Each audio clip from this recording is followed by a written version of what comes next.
네, 안녕하세요. 최원호입니다. 오늘은 페인트 모션과 스플릿 스텝에 대한 얘기를 조금 더 해볼까 합니다.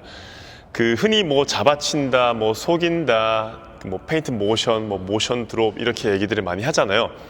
그래서 페인트 모션이 나오는 좀 메커니즘에 대한 얘기, 그리고 페인트 모션을 당했을 때 나는 어떻게 해야 되는가에 대한 얘기 좀 해보도록 하겠습니다. 우선 우리가 페인트 모션을 많이 접할 수 있는 건 생각보다 네트플레이에서 좀 자주 나오죠. 공을 이렇게 잡아친다라고 얘기를 많이들 하는데, 이거를 실제로 그래서 연습을 할 때 라켓으로 공을 이렇게 잡아서 뭔가 치는 연습들을 많이 하는 걸 봤는데, 좋은 연습입니다.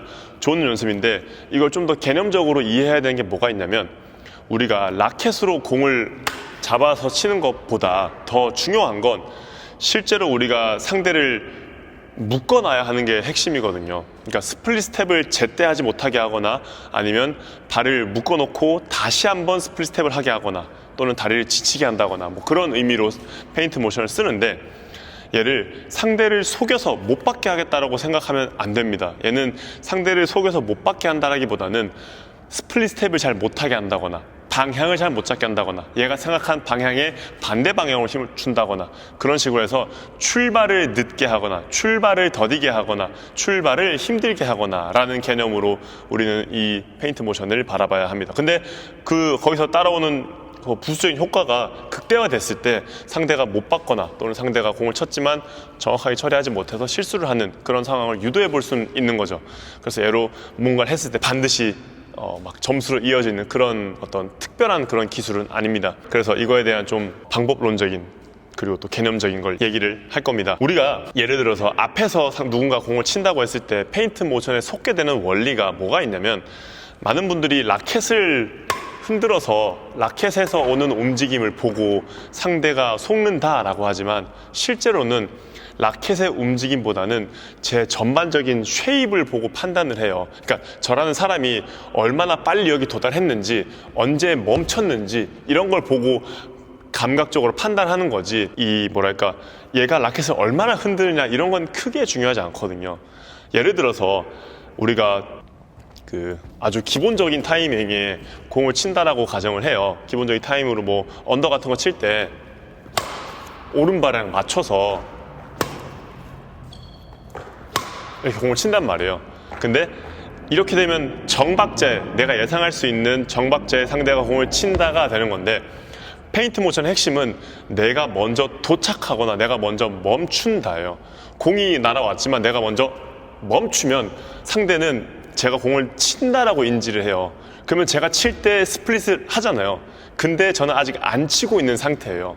그러면 상대방 발은 묶인 상태라는 거죠. 스플릿은 결국에 상대가 칠 때 내가 탕 하고 튀어나갈 수 있는 반동을 만들어내는 건데, 반동을 만들어야 하는데 발이 묶인 상태에서 멈춰버리니까, 이 상태에서 공이 날아오면 다시 스플릿을 하거나, 아니면 묶인 다음에 많이 다리가 무너진 상태에서 힘들게 나가거나, 이런 상태를 유발하게 되는 거거든요. 그래서 상대가 칠 때 내가 발을 멈춰버리면, 이런 식으로 공이 왔을 때 멈춰버리면 저 사람도 멈춰야 돼요. 그 다음에 내가 공을 원하는 대로 놓거나 튕기거나 밀거나 하면, 그때 상대는 제가 치는 걸 보고 나서 멈췄다가 다시 움직이니까 출발이 늦고 불편해지고 힘들어지는 거죠. 다시. 그래서 발이 대부분 공 칠 때 우리가 손이랑 발이랑 되게 많이 묶여 있어요. 후위에서는 점프 스윙을 해서 왼발이 떨어지는, 거의 왼발이 닿을 때쯤 공을 치게 되고, 이런 식으로 하단에서 칠 때는 오른손잡이들은 오른발이랑 발을 맞춰서 정박자에 치게 되는데, 여기서 조금만 제가 빠른 속도로 앞으로 들어와서 멈춘 다음에 공을 치게 되면, 상대 입장에서는 제가 빠르게 들어온 이 순간에 멈추게 되는 거죠. 이게 빠를수록, 또는 제가 더 압박을 많이 할수록 상대는 경직을 많이 하게 돼요. 왜냐면 더 빠른 볼이 온다라고 생각을 하니까 준비를 더 빠르고 강하게 한 다음에 공이 오지 않으니까 이 경직을 유지한 채로 나가게 되거나 다시 스플릿 하는데 되게 어려움을 겪게 되는 거죠. 그래서 핵심은 잘 멈춘다예요. 잘 멈춘 다음에 공을 치고 또 멈추고 치고 뒤에서도 마찬가지로 여기서 떴다가 뭐 떨어진, 그러니까 멈춘 상태에서 뭔가 치고 한 박자 늦게 상대가 예상하는 정박자에서 떨어진 다음에 치고 더 늦게 치고 이런 식으로 박자를 뺏는 페인트 모션이 우리가 흔히 생각하는 뭐 페인트 모션, 뭐 모션 드롭이 될 수도 있는 거죠. 자, 그리고 이제 페인트 모션에 그 속지 않기 위해서 또 이것도 약간 함정 같은 건데 공을 끝까지 봐라고 얘기들을 많이 하는데 공을 끝까지 봐야 안 속지라고 하지만 상대가 페인트 모션을 그럴싸하게 했다면 반드시 속게 됩니다. 속아야 해요. 속는 게 정상입니다.